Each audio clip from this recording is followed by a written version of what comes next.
So ano namang ine-expect natin sa day 2, okay? Sa day 2 naman, wala kayong gagawin dyan. Sabi ko nga sa inyo, walang pasok dyan eh. Susunod na araw, usually may gitnang araw na wala kayong gagawin dyan eh.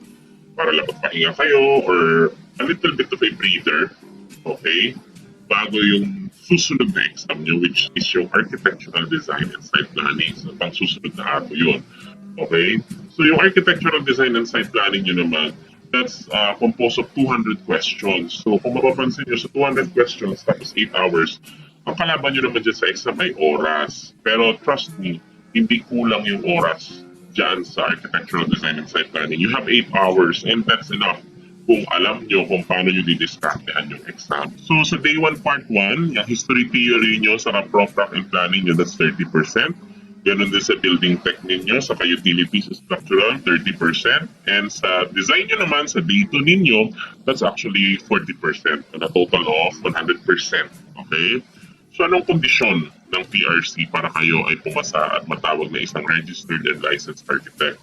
Number 1, you should have a passing grade of 70%. Ibig sabihin, pag kinuha yung average ng lahat ng grades nyo dyan with the corresponding percentage, di ba? Dapat ang maging grade nyo ay 70. Okay?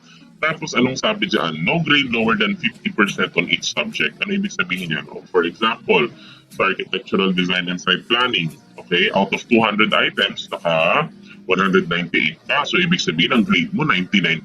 Wow! Tapos, day 1, part 2 mo, yung building tech, utilities, structural mo, out of 150 items, nakakuha ka ng 145. Ay, Diyos ko po, 145 out of 150.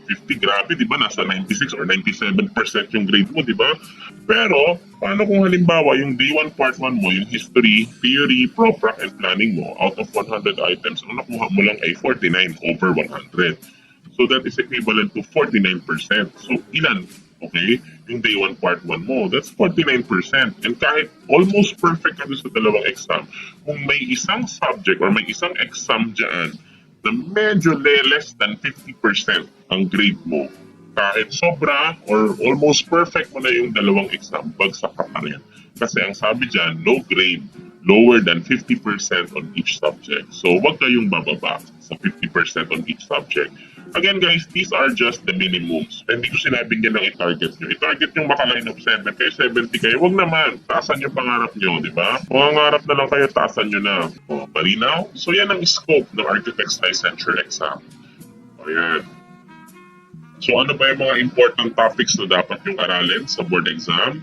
O, ang mga important topics na dapat yung aralin sa board exam ay, ayan, meron tayong 7 subjects na dapat yung aralin. Okay? At sa architectural design and site planning, okay, may mga topics tayo on building laws na inaral nyo sa PROPRAC, site planning na inaral nyo na sa TAPP, space planning na inaral nyo rin sa TAPP, architectural interiors and architectural styles and exteriors na baka na pag-aralan nyo din sa history and theory ninyo. Okay? Tapos, structural conceptualization, andyan dyan lahat ng questions sa building tech, utilities, at structural, and others. Ano ibig sabihin ng others? Yung mga irrelevant topics na mismo hindi nyo ina-expect na itatanong kasi pati mga tawag dito, current issues, baka lumabas yan, aralin nyo na lang din. So, huwag kayong magugulat guys kung sa mismong exam ninyo, may mga biglang tinanong tapos hindi connected or relevant sa subject, nangyayari po yan.